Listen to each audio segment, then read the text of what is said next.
All right, hello out there, HO slot car fans. I'm sure if you saw one of my earlier videos, I showed you that I took this TCR slotless car, and thanks to Rich from Rich's Slot Car Room, he showed me how to put a pin in. So I put that pin in, and now I can run this car, which is pretty cool. So today,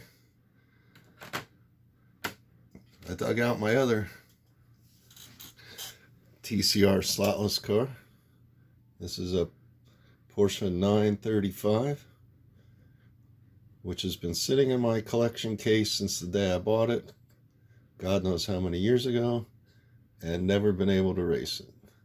So today, I'm going to walk you through how I did the other one, and then we'll put it on the track and see how she does.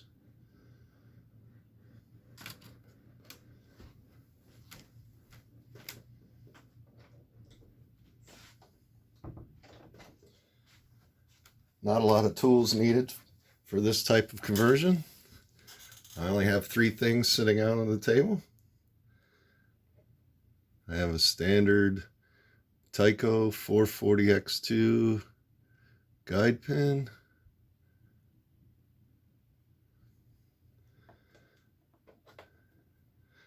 a 5/64 drill bit, and an X-Acto knife. That's all we need to do this conversion. So let's get to it. Take the body off.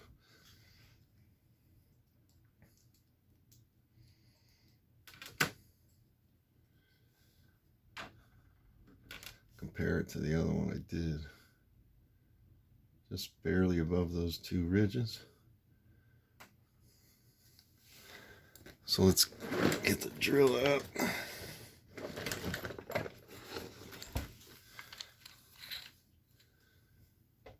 We'll insert the drill bit. All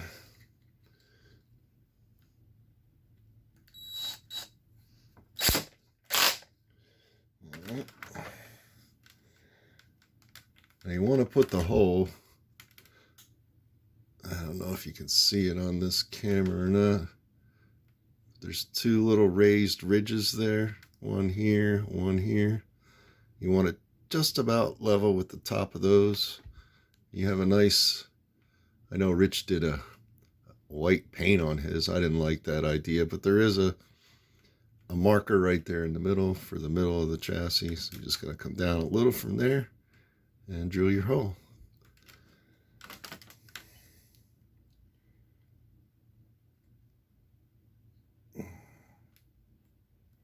So right about there.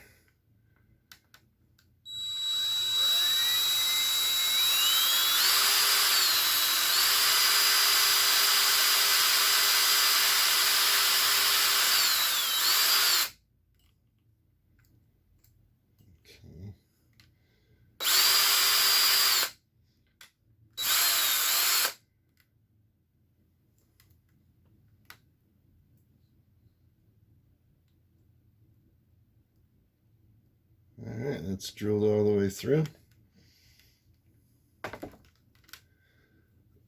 See the hole there?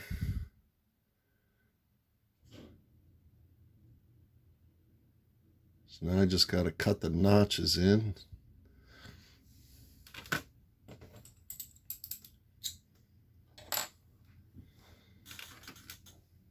So I'm just going to go down from the top of the chassis, slightly diagonal, into the hole on both sides, like this, like a V.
Got to be patient here. You don't want to go too aggressive and cut other stuff up, especially your hand.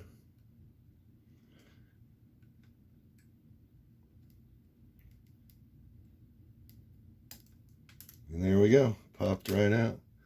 Now I got my little notch in there. So hopefully the guide pin will just slide right in there now.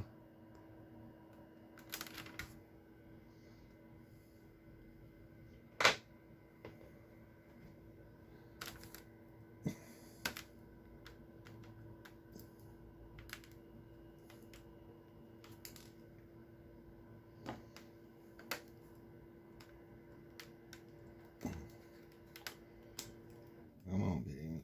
Get in there.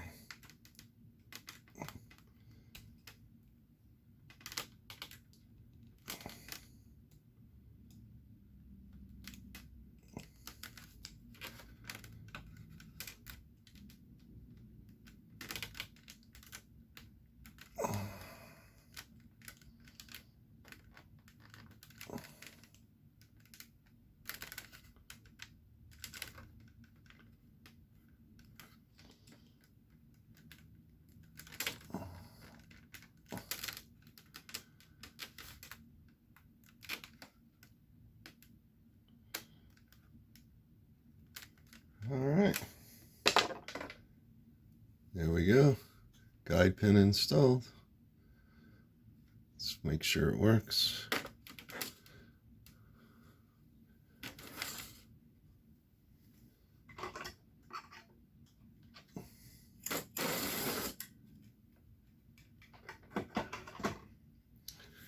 All right, it works. Obviously, we're gonna have to replace these rock hard tires that come on it with some silicones. And we're gonna lube the chassis a little bit, try to get it running better. Try to tweak the shoes. The shoes appear to only be rotting on the very tips. We want more contact than that. So you got to be careful though. The springs are about 1/3 of the way up. You don't want to bend it before the spring or else the spring will fall out. So we're going to bend it just before the spring mount. Just a little tweak up. Do the other side. Just a little tweak up. There we go. Springs are still in. Good job.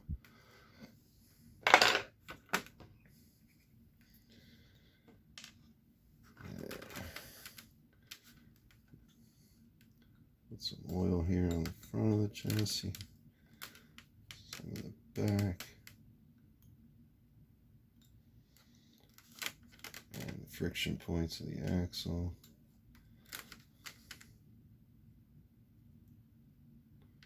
Put some on the gear here.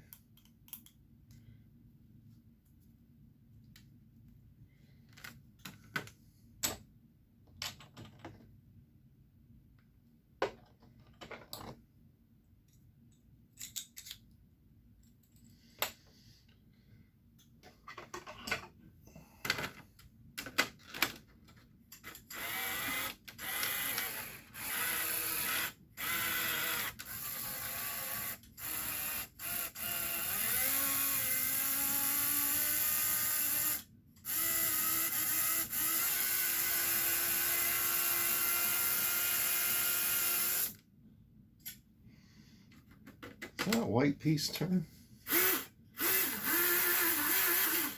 This white plastic piece is turned. That's getting hot, so it's rubbing against something underneath there. So we're going to put some oil in there too. Another friction point.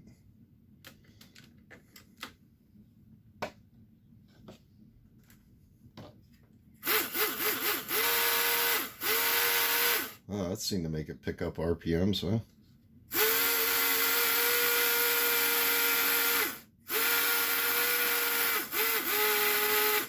Well, she sounds strong.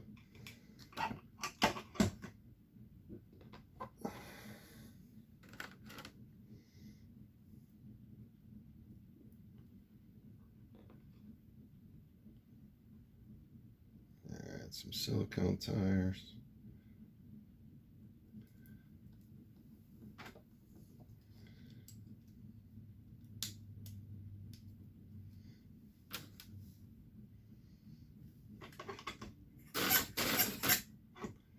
Okay.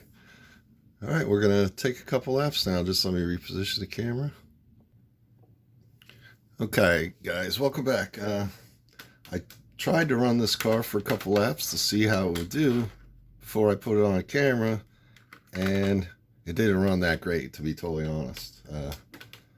But I found a new speed tip for these TCR cars that I did not know about. I just figured it out myself. So apparently this little white, I don't know what you want to call it, bushing or something, is on this long shaft that sticks out, and it was all the way to the end on top of this steering mechanism. So I'm guessing this had something to do with how the cars switched from left lane to right lane. I guess I'm not a TCR expert. I never had a TCR. I never raced TCR, so I really don't know anything about these. But my guess is with this on there, there's probably a button on the chassis, and then that's why they have two different rear axle gears so that it still would go the same way. So apparently this thing would spin one way to turn the wheels this way and then another to turn it that way. Well, because of the guide pins sticking up, it's pushing up on that steering mechanism, and it was against this bushing, which was basically acting like a brake. So I thought, well, what if I take it off? Well, I don't really want to take it off. I want to be able to keep it stock. If for some reason down the road you wanted to convert it back, you just slide this up on top of there again and take the guide pin out, and it can go right back to how it was.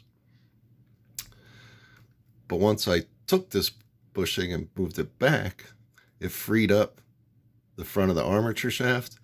Now, when you let go of the gas, this thing coasts forever, and it runs so much quicker on the straights too. It's unbelievable the difference that made, just moving that bushing back. Can you even see what I'm showing you? Yeah, that big white hunk of plastic. If you let that up here, it rubs. So if you're going to try this at home, definitely move that back. All right, now let's go to the track and really show what it can do. Okay, let's give it a run.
Okay, so there you go.